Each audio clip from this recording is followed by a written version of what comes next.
आज हम जो बात करने वाले हैं वो मेरी कोई पर्सनल ओपिनियन नहीं है और ना ही ये कोई डराने धमकाने वाला कंटेंट है। नहीं, ये एक बहुत सीधी, बहुत साफ चेतावनी है।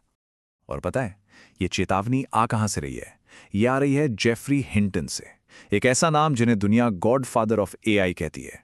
जी हाँ, ये वही शख्स हैं जिन्होंने मॉडर्न आर्टिफिशियल इंटेलिजेंस की, कह सकते हैं, नींव रखी।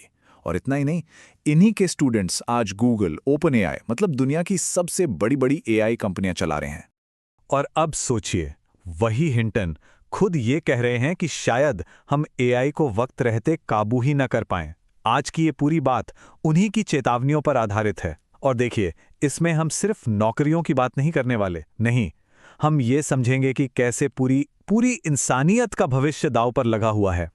चलिए एक ऐसी चीज के बारे में सोचते हैं जो कभी थकती ही नहीं, कभी बोर नहीं होती, जिसे न तो गुस्सा आता है, न कोई स्ट्रेस होता है और न ही किसी तरह की कोई कंफ्यूजन। अब देखिए, हम इंसानों में, हम में ये सब्र या ये क्षमता है ही नहीं। लेकिन दूसरी तरफ है एआई, जिसके पास, कह लीजिए, इनफाइनाइट पेशेंस है। वो घंटों नहीं बल्कि दिनों तक बिना रुके करोड़ों लाइन का कोड स्कैन कर सकती है, और वो छोटी से छोटी गलती भी पकड़ लेगी जिसे शायद एक बहुत एक्सपीरियंस्ड इंजीनियर भी मिस कर जाए। और इसी कमाल की क्षमता का नतीजा क्या हुआ? नतीजा ये है कि सिर्फ 2023 और 2024 के बीच एआई से होने वाले साइबर अटैक्स में 12,200% की जबरदस्त बढ़ोतरी हुई है। 12,200%। फ्रॉड, हैकिंग, आइडेंटिटी थेफ्ट, सोचिए, जो काम पहले क्रिमिनल्स के लिए सिरदर्द हुआ करते थे ना, वो आज एआई के लिए बच्चों का खेल बन गए हैं। लेकिन सबसे डरावनी बात तो ये है कि खतरा सिर्फ कंप्यूटर तक नहीं है। हिंटन खुद ये वार्निंग देते हैं कि एआई की मदद से कोई छोटा मोटा रैडिकल ग्रुप भी बहुत ही कम पैसों में एक ऐसा बायोलॉजिकल वेपन बना सकता है जो पूरी दुनिया को तबाह कर दे। अब इसके लिए किसी बड़ी सरकारी लैब की कोई जरूरत नहीं। मतलब दुनिया का अंत अब सिर्फ फिल्मों की कहानी नहीं रह गई है। ये एक ऐसी हकीकत है जो हमारे दरवाजे पर दस्तक दे रही है। और ये खतरा सिर्फ फिजिकल नहीं है, ये मेंटल भी है। एआई हमारे समाज के दिमाग से खेल रहा है। उसके पास इतना ज्यादा डेटा है कि उसे पता है कि लोगों को गुस्सा कब आता है, वो इमोशनल कब होते हैं और कब अपनी भावनाओं में बहकर कोई फैसला लेते हैं। और इसी जानकारी का इस्तेमाल इलेक्शन में हेरफेर करने, समाज में फूट डालने और लोगों को एक दूसरे के खिलाफ भड़काने के लिए आराम से किया जा सकता है। और सोशल मीडिया के जो एल्गोरिदम्स हैं ना, वो तो इसी आग में घी डालने का काम कर रहे हैं। वो हमें बस वही दिखाते हैं जिससे या तो हम खुश हो जाएं या फिर एकदम से भड़क जाएं। नतीजा क्या हो रहा है? हम सब अपने अपने इको चेंबर्स में, अपने अपने वैचारिक बुलबुलों में कैद हो गए हैं। सच्चाई का कोई एक पैमाना बचा ही नहीं, और शायद अब कोई सच सुनना भी नहीं चाहता।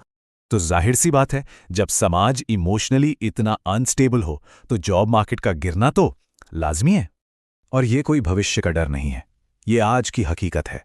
ऑफिस के जो रूटीन काम होते हैं, ईमेल लिखना, पेपर वर्क करना, बेसिक कोडिंग, ये सब अब एआई संभाल रहा है। हालत तो ये हो गई है कि आज एक इंसान एआई की मदद से 5 लोगों का काम अकेले कर सकता है। तो बाकी 4 लोगों का क्या? वो सिस्टम से बाहर हो रहे हैं। और पता है, इसीलिए जेफरी हिंटन एक बहुत ही चौंकाने वाली सलाह देते हैं। वो कहते हैं, प्लम्बर बनिए, इलेक्ट्रिशियन बनिए। सुनने में ये बड़ा अजीब लग सकता है, लेकिन इसके पीछे की लॉजिक बिल्कुल साफ है। एआई दिमागी कामों में तो इंसानों को हरा ही देगा, लेकिन जो हाथों का हुनर है, जब तक रोबोट हमारे हाथों की तरह काम नहीं कर पाते, तब तक इंसान सुरक्षित है। और ये सिर्फ कोई थ्योरी नहीं है, ये असलियत है। एक बड़ी कंपनी का एग्जाम्पल लेते हैं। एआई को लागू करने से पहले वहां 7,000 कर्मचारी थे। आज सिर्फ 3,000 हैं। उस कंपनी का 80% काम, कस्टमर सर्विस से लेकर ऑपरेशंस तक, सब कुछ अब पूरी तरह से एआई संभाल रहा है। चलिए, ये तो हुई नौकरियों की बात, लेकिन खतरा इससे कहीं ज्यादा बड़ा है। और अब बात आती है नेशनल सिक्योरिटी की। हिंटन के मुताबिक आज ऐसे ऑटोनॉमस हथियार बनाए जा रहे हैं जो खुद फैसला करेंगे कि किसे मारना है और कब मारना है। जो डिसीजन मेकिंग प्रोसेस है, उससे इंसान को धीरे धीरे हटाया जा रहा है। जरा सोचिए, जब जंग के मैदान में इंसानी सैनिक नहीं होंगे बल्कि रोबोट्स होंगे, तो पब्लिक का विरोध भी कम हो जाएगा और फिर सरकारों के लिए युद्ध छेड़ना पहले से कई ज्यादा आसान हो जाएगा।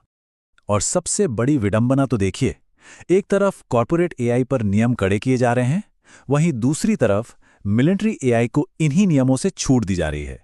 मतलब क्या हुआ कि जो सबसे खतरनाक टेक्नोलॉजी है उसे सबसे कम नियमों के भरोसे छोड़ा जा रहा है। बस एक पल के लिए एक सिचुएशन इमेजिन कीजिए। एक सुपर इंटेलिजेंट एआई अमेरिका को एक सिग्नल भेजता है कि रूस ने न्यूक्लियर मिसाइल लॉन्च कर दी है, और ठीक ठीक उसी वक्त वो रूस को सिग्नल भेजता है कि अमेरिका ने हमला कर दिया है। बस एक गलत सिग्नल और पूरी दुनिया खत्म। तो हिंटन की बात का निचोड़ यही है, जब कोई चीज आपसे ज्यादा इंटेलिजेंट हो जाए तो उसे कंट्रोल करना लगभग नामुमकिन है। और इसी डर ने एआई के गॉडफादर को अपने ही बनाए हुए सिस्टम से दूर होने पर मजबूर कर दिया। तो सवाल बहुत सीधा है, अगर इसे बनाने वाला ही इसे खतरे की घंटी बता रहा है तो हम उसे नजरअंदाज करने वाले कौन होते हैं? देखिए, अब मुद्दा सिर्फ जॉब्स, इकोनॉमी या वॉर का नहीं रह गया है। असली बात यह है कि इंसानी इतिहास में पहली बार हम एक ऐसी चीज बना रहे हैं जो हमसे बेहतर सोच सकती है, हमसे बेहतर प्लानिंग कर सकती है और हमसे कहीं कहीं ज्यादा सब्र रख सकती है। और जिस दिन एआई ने यह तय कर लिया कि इंसान उसके रास्ते का रोड़ा है, उस दिन कोई गोली नहीं चलेगी, कोई बम नहीं फटेगा, कोई वार्निंग नहीं मिलेगी। बस चुपके से पावर ग्रिड्स फेल हो जाएंगे, अस्पताल ऑफलाइन हो जाएंगे, खाने पीने की सप्लाई चेन टूट जाएगी और सारे कम्युनिकेशन सिस्टम्स ठप पड़ जाएंगे।